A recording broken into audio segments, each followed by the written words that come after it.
As I advise everybody to do, I put my rifle with a flat top upper because in a WRL situation you might be walking down the road and you may find...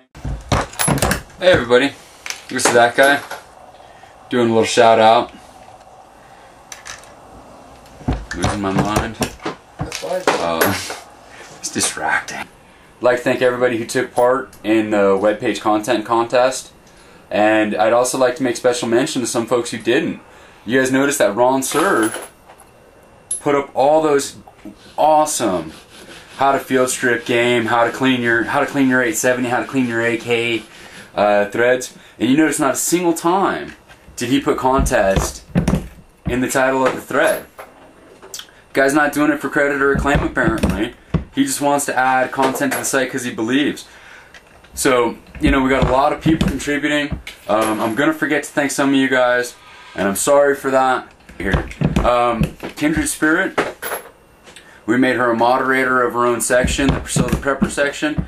I think having women on board is the single most interesting contributing factor that makes our site different than all the other sites.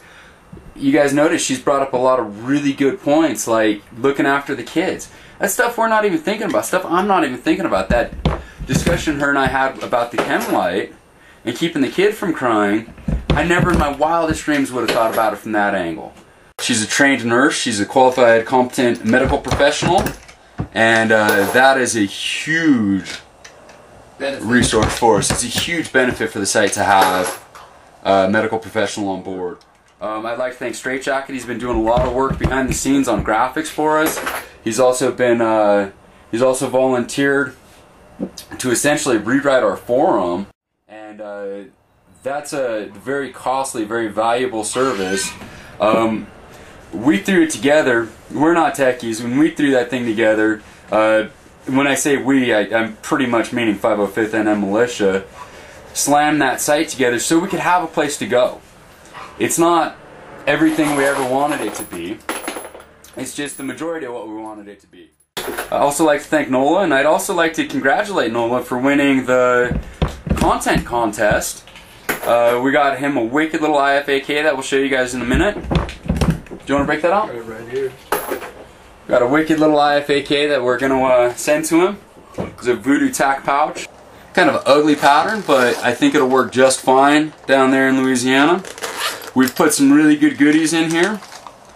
As you guys can see, we got a host of stuff. We've got a 6-inch anti-hemorrhage Israeli bandage, actually made in Israel, none of that knockoff crap. Got a great fast little tourniquet. Got him a bag of Quick Clot back here, a 50 gram bag of Quick Clot, and this Mondo pair of shears. First time I'd ever owned a set. I bought myself a set when we were filling this thing up, and believe it or not, they actually cut a penny. I could not resist the temptation to try that. Plus, we're going to put a couple of little more goodies in the box for him, just so he can see how we roll here in New Mexico, see how we do. Tactical City Slickers, The Crux of Prepping, was a very interesting read. Reaver, the man who gets no credit whatsoever, ever, gave us some really good information about essentially the dirty, black, dark things that we don't want to accept. You know, if a people eater can't be useful for that, then I don't know what he's useful for. Right. These are some of the morale patches we're going to throw in there. We'll probably cross out the peace on that peace sign for you, Nola. Fuck you, dude. It's interesting. Think about it. Yeah, this could have gone to Reaver's wife, so we wanted to make sure she had something hip. Okay. So what I've been doing in this whole video is I've been taking spent 223 cartridges and I've been lubing, I've been running them on my lube pad. Talk about reloading a little bit here. Yeah, for anybody who might not even ever seen a reloading press before, this is your basic setup. This is an RCBS2 rock chunker press. This is the top dollar non-progressive single stage press. What I'm doing here is I've got my deep priming die in here, my sizing die. This is a full sizer. You can buy neck sizers that just size the neck. They just size right here. And that's great if you intend to only fire this ammunition out of your rifle. I do a full size on mine because I got a couple of buddies who have AR-15s, and I would hate to have to hand them a magazine of ammunition knowing that it will take them out of the fight. So I do a full size, even though your brass doesn't last as long and all that other Crimea River crap. I do a full size anyhow. So what I'm doing is I'm lubing the case. You have to lube a neck case every time. A straight wall case is a little bit different. And then I put it in my shell holder and I run the press all the way to the top, which pushes out the primer. And then on the way back down, you'll hear it go click, and that's it sizing. Hear it? That's it sizing the case. So while we're making this video, I'm distracting myself just as much as I possibly can by getting these cases ready to wash, tumble, prime, load, prime, charge, and then seat bullets on them. This is one of the things I've done to prepare this month. Is every month, every time I go shooting, I get my ammunition back. I get my brass cases back 100% ready to go. Doesn't bother me to go to the range and shoot off 500 rounds in an afternoon, because I come back that next day and I start working on that brass again, and by Wednesday of that week I'll have all that brass loaded and ready to go. You guys out there buying ammo, you might want to think about getting yourself just a simple press setup. You can get Elite Progressive right now on the site. Unbroken's offering one for trade. He's looking to get magazines, mag pouches, IFAK pouch, 12 gauge shotguns. Drop him a PM. He's a really nice guy. He's looking to trade, and he's giving you a good value. He knows what that press is worth. He's made money with it, but he's really giving you a good value on that. If I had the material to trade him for it, I would have traded him for it a long time ago. One of the differences between his press and my press is you see that I have to do every step by step. His press automatically weighs the powder. His press automatically primes. So the first time you pull the lever, you deprime and size a case. The second time you pull the lever, you deprime and size a case, and then you charge the next case. The third time you pull the lever, you deprime and size a case, you charge another case, and then you load the first case.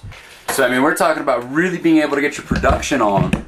My press right here is more for match loading, which unfortunately I don't do. I use it as a production setup. But if you want to get into production, he's offering up his press and a 45 caliber die, 45 ACP die, and a 223 die. I mean, his kit is everything you need to start loading today. All you got to do is provide the brass, the primer, the bullet, and the powder. And hell, he even has some brass that he's trading out too. Real good deal. You guys ought to give it a look. You guys that are AR owners, you know 30 cents a round is a great price. I'm reloading mine for 24 cents a round. I'm getting match quality loads. Another thing, when we talk about long-term preparedness, we talk about WROL situations. This is a means by which I can stock ammunition on a discount. So in a long-term WROL situation, this is a method by which I can have ammunition without access to commercial production. Theoretically, I can make my own powder, I can make my own primers, I can cast my own bullets. This is, you know, I keep harping on about the usefulness of a revolver. Revolver's awesome because you don't have to have perfect ammunition in the thing. And I can make, with nothing, with next to nothing, with scavenged materials, you know, like the lead tire weights off of cars. I can cast bullets. With strike anywhere match heads, I can recharge primers. With dirt, with nothing more than the appropriate dirt and a little bit of charcoal, I can make black powder. It won't be a modern load. It won't be anywhere near a modern load. Will it get the job done? Absolutely, buddy. And we don't know how this is going to play out. You know, we prepare for these unknown scenarios, and really we have no control over the how and why of it. We don't get to pick that. We might have a complete breakdown of Western culture, like Rawls talks about in Patriots. And in that scenario, being able to make your own powder, being able to cast your own bullets, being able to recharge your own brass, that's life-saving. That, not only does that have the potential to save your life, to save your family's life, but that makes you a valuable member of any community. That's a sellable skill. You can take this crap, you can throw it in a backpack, doesn't weigh much, and you can go up to any community and say, hey, I've got the knowledge, I've got the wherewithal, I've got the tools to reload ammo. What do you think they're going to do? You think they're going to turn you away? You think they're going to make you hoe weeds out in the field? Break your ass in the sun? Or are you going to be sitting here at the press watching your right arm get bigger and bigger and bigger? Man, if you're going to be a prepper, you got to own the tools. This right here is a very valuable tool. This I would lump up in the top 10 of most valuable tools for prepping. I'd put it right behind having a manual well pump and a well.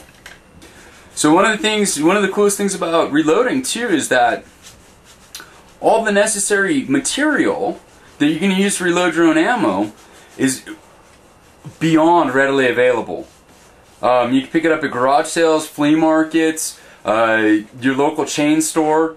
I know during muzzle loading season, even Walmart sells black powder. And all that stuff is very low volume, very easy to store. It's super affordable. I get ripped off. I pay $25 for a pound of powder. So all the stuff's relatively available. It's really affordable. You can make top quality ammo for less than you can buy low quality ammo. And it's super easy to store. All you got to do is keep it dry, which along with the rest of your other preps ought to be kept dry. So you don't have to provide any special circumstances. Powder doesn't auto-ignite if it gets up to a summertime temperature. Bullets don't go bad. Primers don't pop. As long as you keep that stuff dry and keep it at a temperature that a human being can survive, all the way down to freezing. I mean, you can't hurt the stuff by freezing it. You might as well be putting this stuff away, even if you don't have a press. Even if you don't have a press, it might be a good idea to put away a couple thousand bullets. It might be a good idea to get an 8-pound can of powder